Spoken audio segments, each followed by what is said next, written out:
Breaking news. It is a sad day for the United States of America. Our Attorney General, Jeff Sessions, has declared that it is his intent to end the Barack Obama National Forensic Commission. Now, this National Science Forensic Commission was a result of a report from the National Academy of Sciences regarding major problems in the American justice system when it came to forensic science.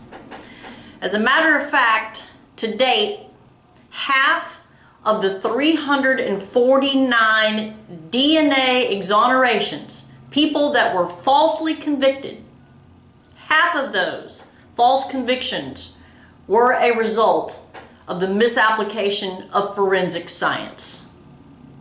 6 leading scientists have written to continue the National Commission on Forensic Science. Former United States Attorney General Loretta Lynch has been extremely effective and welcoming of the Commission's recommendations to improve the accuracy and validity of scientific procedures used in forensic science.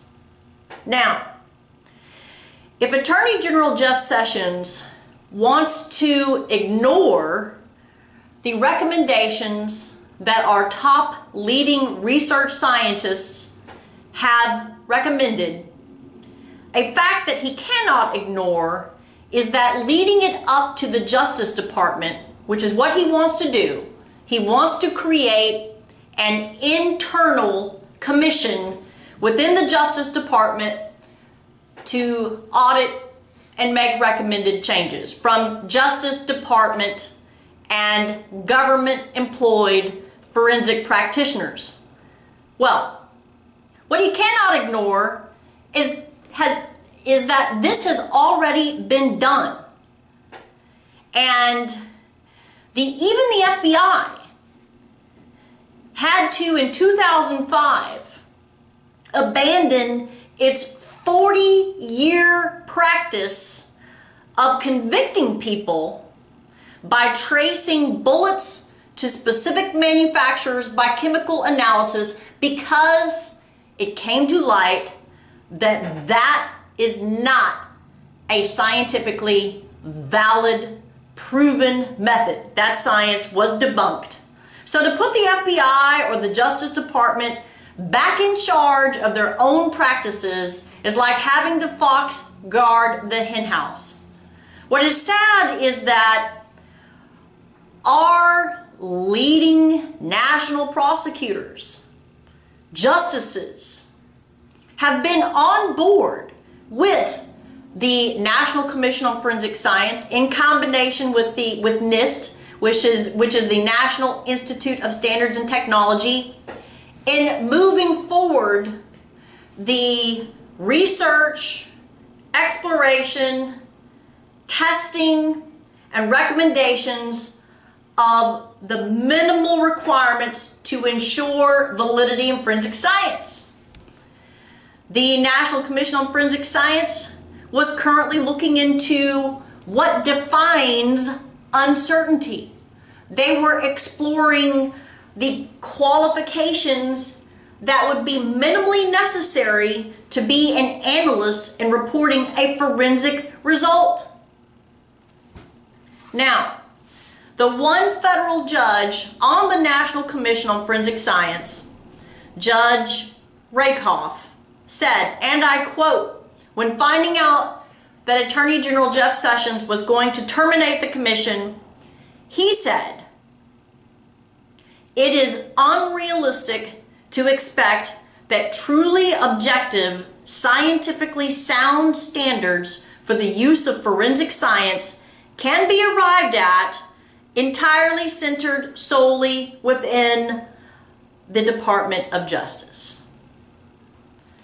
My fellow Americans, we were on our way, taking small baby steps implemented by top research scientists to safeguards within the American justice system, with a long way to go. And now we stop. And by stopping and saying we'll just leave it up to the forensic science practitioners without any input from research scientists or judges or even the defense community, we go back in time. And there is no doubt that in the coming future, we will find that from 2017 on, more accepted scientific practices will later be determined to be scientifically debunked. How many innocent people will be executed by then? How do you get somebody's imprisoned life back to them? Well, Keith Harward, who was in the United States Navy, was convicted and served 33 years in prison on bite mark evidence. And it was determined through DNA that he was innocent. He testified to the National Forensic Science Commission this last meeting because he wanted them to know what happens when you apply fake science. Ladies and gentlemen, don't let this position by our Attorney General stand. We need to move forwards, not backwards. Say something. Contact your representatives, your senators. Stand up for justice. Okay?